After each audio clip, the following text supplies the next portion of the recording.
They look like wolves, but they're not. They're bigger than most huskies, stronger than sled dogs, and older than almost any modern breed.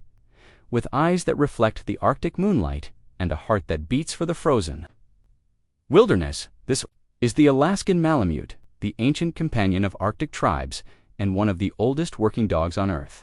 A creature born not for comfort, but for survival. They hauled sleds through blizzards, hunted with Inuit tribes, guarded camps against polar bears, and stood side by side with humans in the world's harshest lands. When everything around was frozen and lifeless, the Malamute's breath still rose in the air, proof that warmth, loyalty, and courage could exist even in endless snow. But beyond the frost and legend lies a deeper story, one of origin, endurance, and a bond older than civilization itself. Stay till the end, because this wolf-like giant isn't just a dog, it's a living piece of Arctic history. Origins. The spirits of the Arctic. Long before modern borders or maps, before the world even knew the word Alaska, a people called the Malamutes lived in the icy coastal regions of western Alaska. The name Malamute comes from them Mayhaw, the tribe's name, and Mut, meaning village or people. The Malamutes were Inuit hunters and fishermen who relied on their dogs for everything: transport, survival, companionship. These dogs pulled heavy sleds across tundras, helped hunt seals and caribou, guarded camps from predators, and kept the fires of life burning in an otherwise unforgiving land. But these weren't ordinary dogs. They were the result of thousands of years of selective breeding, refined by nature's most brutal teacher, the Arctic itself. When the Malamutes bred their dogs, beauty didn't matter. They chose endurance over elegance, heart over appearance. A dog too weak to pull a sled through snowstorms didn't survive the winter. A dog that couldn't resist hunger or follow commands couldn't stay with the pack. Over centuries, only the toughest survived, and from that survival emerged the Alaskan Malamute, a dog with the strength of a bear, the instincts of a wolf, and the loyalty of a guardian. Unlike wolves, Malamutes didn't fear humans. They partnered with them. They didn't need to be tamed. They already understood the rhythm of life beside man. Their loyalty wasn't trained. It was born, built by ice and wind. Every part of the Alaskan Malamute's body tells the story of its Arctic origin. Their dense double coat, soft underlayer for insulation, and coarse guard hairs to repel snow and ice keeps them warm even at -60°C. Their broad, snowshoe-like paws spread weight across deep snow. Their curled tail resting gently over their back while they sleep forms a shield against the biting cold, covering their nose to trap warm air. Their build is a masterpiece of survival, muscular, balanced, and powerful. Unlike racing breeds like the Siberian Husky, Malamutes weren't built for speed. They were bred for power and endurance.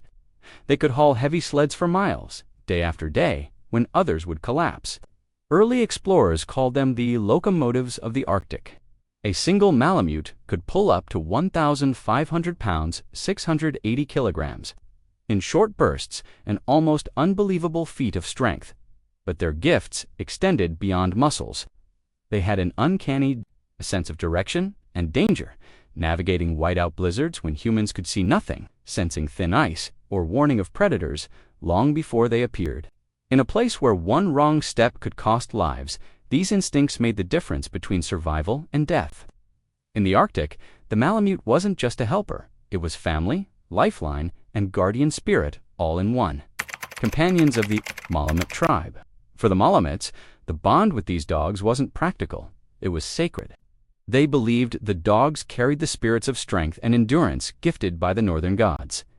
Malamutes slept in tents with families, shared food with children, and even warmed newborns during freezing nights. When a hunter passed away, some Malamutes were buried beside him so they could continue the journey together in the afterlife. These dogs weren't just sled pullers, they were hunters and protectors. They helped locate seal-breathing holes, track game across miles of frozen tundra, and stand guard when night fell. The partnership between the Malamutes and their dogs lasted thousands of years, a perfect balance between human intelligence and animal instinct.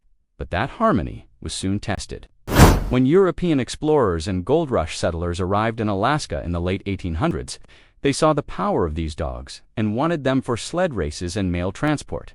Yet, they didn't value purity. They bred Malamutes with faster dogs like huskies to create speedier teams.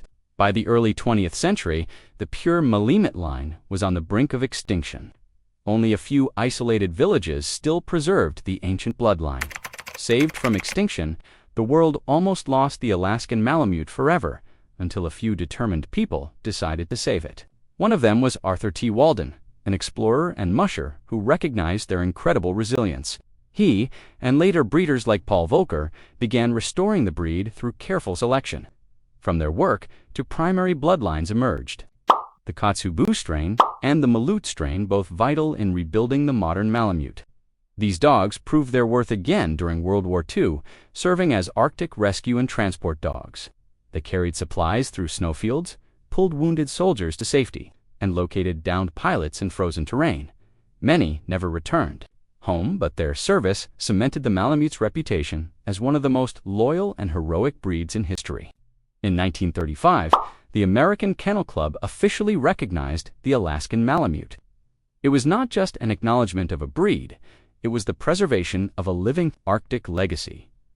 From ancient tribal sleds to military missions and polar expeditions, the Malamute has proven one truth again and again: its spirit can be tested, but never broken.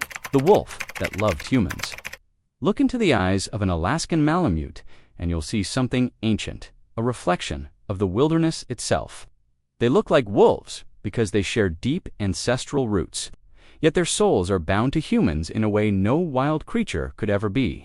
Their loyalty runs deep. They crave companionship, belonging, and pack structure, whether their pack walks on 2 legs or 4.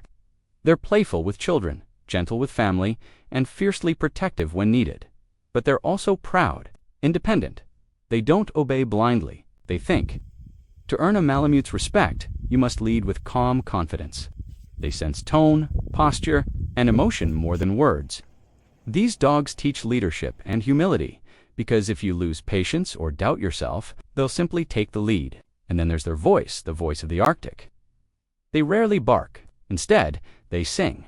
Their howls rise like melodies carried by the wind, long, soulful, and almost human. It's the same haunting song that once guided tribes through endless snowstorms. A Malamute's howl isn't just communication, it's the echo of their ancestors. The music of survival itself, living with a legend.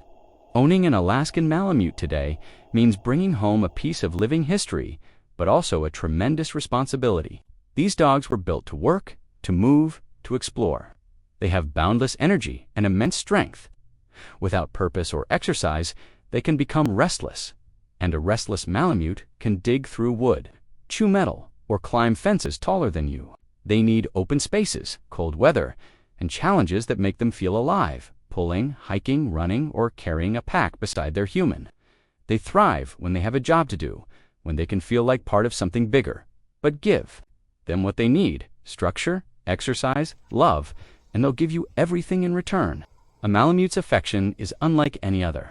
They lean against you, rest their massive heads in your lap, and gaze with those soulful eyes as if saying, "You are my pack." Despite their wolf-like appearance, they're not guard dogs. They're too kind, too social. They might howl at strangers, but it's more curiosity than threat. Their strength lies not in aggression, but in devotion. In their hearts, they are protectors of the pack, not predators of the wild. The spirit of the Arctic lives on. Even today, the Alaskan Malamute remains a symbol of resilience. In a world where machines replace sleds and comfort replace challenge, they remind us of what survival truly means: cooperation, endurance, and loyalty. You'll still find Malamutes in Alaska, Canada, Greenland, and even Antarctica, working beside humans in extreme expeditions. They're not just surviving in the modern world, they're thriving as ambassadors of the Arctic spirit. But whether pulling sleds through a snowstorm or lying by a warm fireplace, their essence never changes. When you look into their eyes, it's as if time pauses. You can almost hear the whisper of Arctic winds saying, "I was here long before your cities. I walked beside your ancestors, and I will walk beside you as long as you honor the bond." The Alaskan Malamute isn't just a dog, it's a bridge between the ancient and the modern, between survival and loyalty, between human and nature. From the frozen plains of the Arctic to the warmth of our homes, They remind us that strength doesn't always roar. Sometimes, it simply walks beside you, silently, faithfully, forever. Like this video if you felt inspired by this legendary breed. Subscribe to our channel for more wild stories of animals, nature, and ancient bonds. Comment below, which ancient dog breed should we explore next? Until next time, stay curious, stay wild, and never forget, some legends still walk among us.